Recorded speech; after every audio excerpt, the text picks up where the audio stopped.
is Julia, and today is April the 4th, and this is my cultural interview for my cultural diversity class. I chose the Canadian culture, and my interviewee is Miss Rose Geyer. Canada has 10 provinces and 3 territories extending from the Atlantic to the Pacific and northward into the Arctic Ocean, covering 9.98 million square kilometers, making it the world's second largest country by total area and the fourth largest country by land area. Canada's border with the United States is the world's longest binational border. Compared to the United States of America, Canada has a lower crime rate and a more efficient medical field.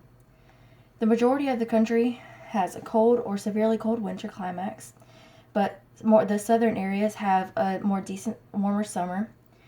The majority of its land territory is deeply covered by forest, tundra, and the Rocky Mountains.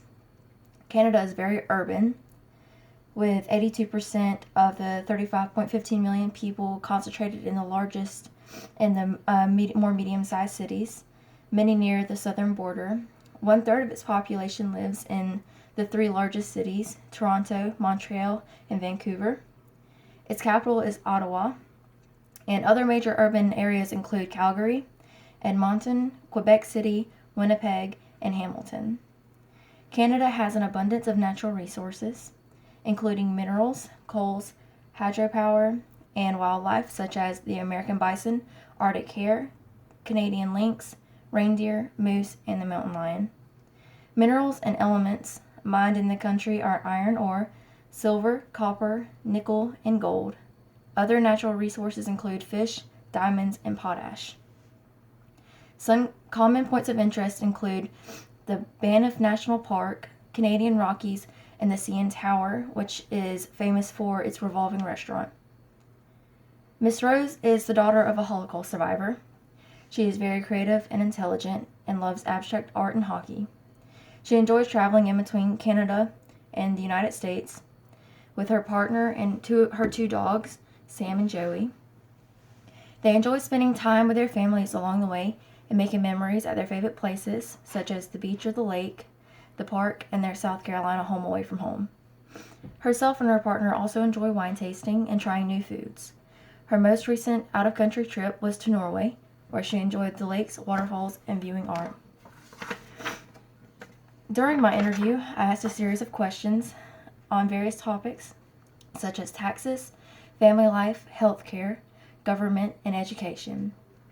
Throughout the interview, I found that Canada and the United States are very much alike, but have a few major differences.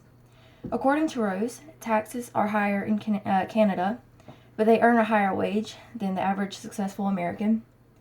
The United States and Canada have very similar family life, including divorce rate. As far as education, it's similar to America because it is government funded, and children are also required to go to kindergarten through 12th grade. A majority of the differences lie in healthcare and government issues. Healthcare is given to every Canadian, and doctors' visits are fast and efficient. Government-wise, whereas the United States has a president, Canadians have a prime minister, and in place of a governor, they have what is called a premier. Rose added that Canada doesn't need to be made great again because they are already great and they are very proud of it. Another thing I found interesting was their views on laziness, what Canada was most known for, and common misconceptions.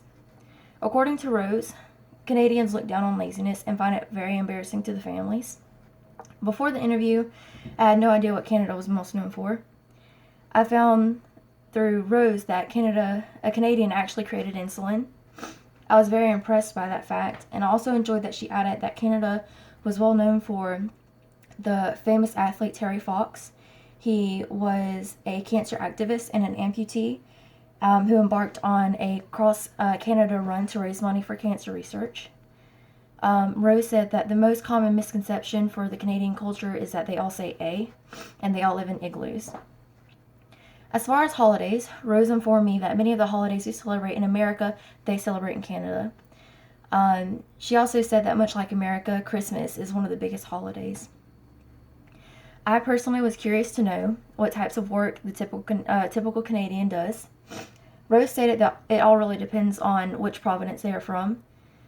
The East Coast is known for fishing. Ontario is known for manufacturing. Manitoba is a bit of everything. Saskatchewan is farming, oil, uranium. Alberta is oil and gas. The British Columbia, housing bubble, fracking, tourism. The territories, diamonds, oil, and gas. Relating to this class, as we learned in Module 8, power differences between groups in Canada are very unlikely or non-existent. Rose explained that despite gender, man and woman of every race are equal and expected to perform any and all possible tasks. No group is made to feel muted or unwanted due to the diversity. Also, from this experience, I felt that Canadians are naturally competitive, especially when it came to government and its achievements. However, individually, Rose is more individualistic in the sense that she is pretty much more independent. And she is also very high context in the fact that she can read you like an open book due to her exposure to different cultures and all of her experience, throughout her life. My reaction to this project was different than what I expected. I really enjoyed it because I had the opportunity to learn more about the Canadian culture and also to learn more about Rose in the process. I never would have figured that I knew so little about the Canadian culture. I'm amazed how highly Canadian residents talk about their country, because not many Americans seem to be proud of their country anymore, especially in the past few years due to racism and gender inequality. This project has helped me to see the major and minor differences between Canada and America.